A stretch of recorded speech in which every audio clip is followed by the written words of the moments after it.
back in the shop. Video number 6 on the Pallet Princess. And I've been making some really good headway here. I cut out the back after I marked it. That was on the last video. And I've been doing the preliminary shaping of the back. And it's really kind of easy.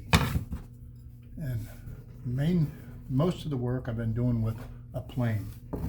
And it moves the wood just how I want it. And basically what I did, also used a chisel. And I went around the edge to knock the edge down just about where I want it. And what the whole goal here for the moment is to make a flat edge all the way around for the purfling. And the purfling is the little strip, 3 strips of wood that's inlaid all the way around the edge. And you need to cut a purfling slot in that. But the first thing you have to do is make the purfling ledge. And I basically carved it all down, and now I move into the modern era here, and a new tool. It's not really a new tool for me, but it's a little router basically. It's a, you guys all seen this, but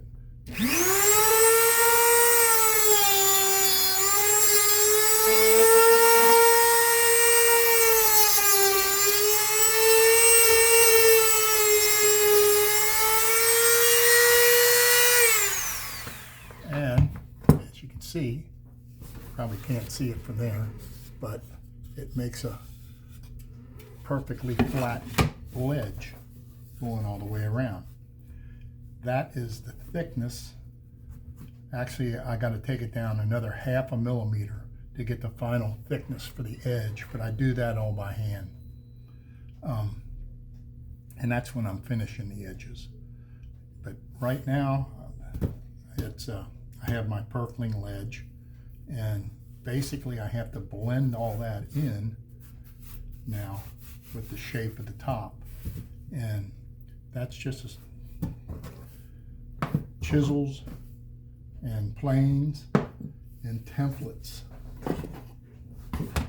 And I have templates I lay across and basically see, where I'm at.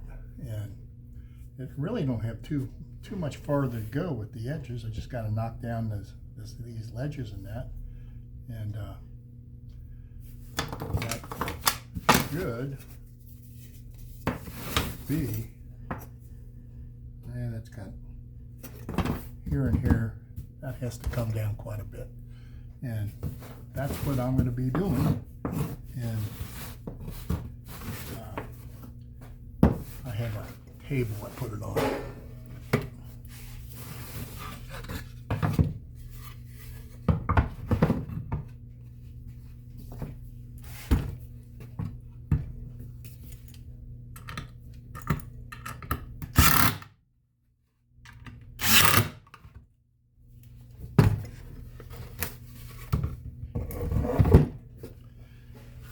And that way it's kind of locked in place, and just things come off a little easier.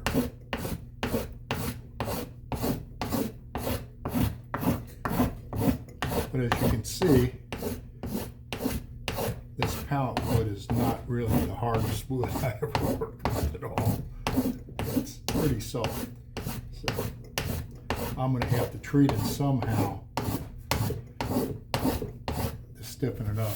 Now I've seen where the Sophia, who's a violin maker in Indiana, on her cellos and that, when she uses different wood, basically puts a glue coat on it, thinned out glue coat. And I'm probably going to do that with this, because not only will it help it sound a little better, but it'll kind of stiffen up the wood just a little. And it kind of makes finishing easier too.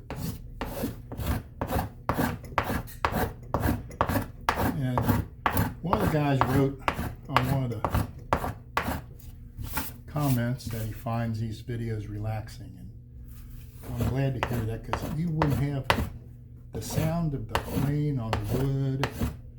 It is relaxing.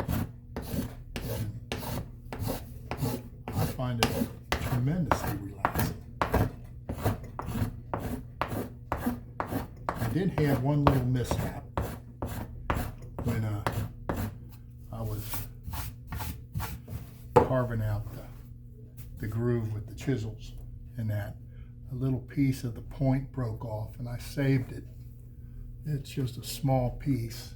I have to glue that on, and you'll never know it but when it's finished, but if I leave it off, it'll look a little wacky. So, but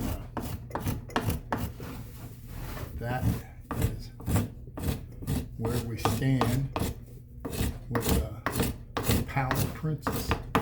So next time this will be finished, and we'll be showing you how I cut the groove. I actually cut it with this tool here, just a different bit for the purfling around, and I have to do right up here because it won't fit there by hand, and I do my points by hand, but that's another video. Once we get the purfling in,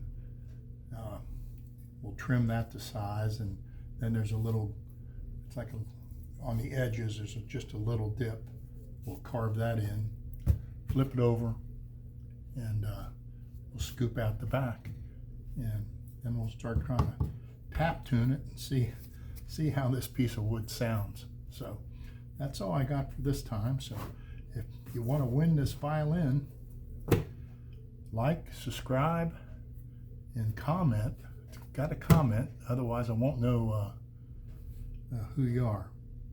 And I've been writing them down, and I got a whole list of names, and what I do is I number them, and I'll put those numbers in the hat, and I'll pull out a number and then match the number to the name, and that person will be the proud owner of the Pallet Princess. So I'll see you guys later. Thanks.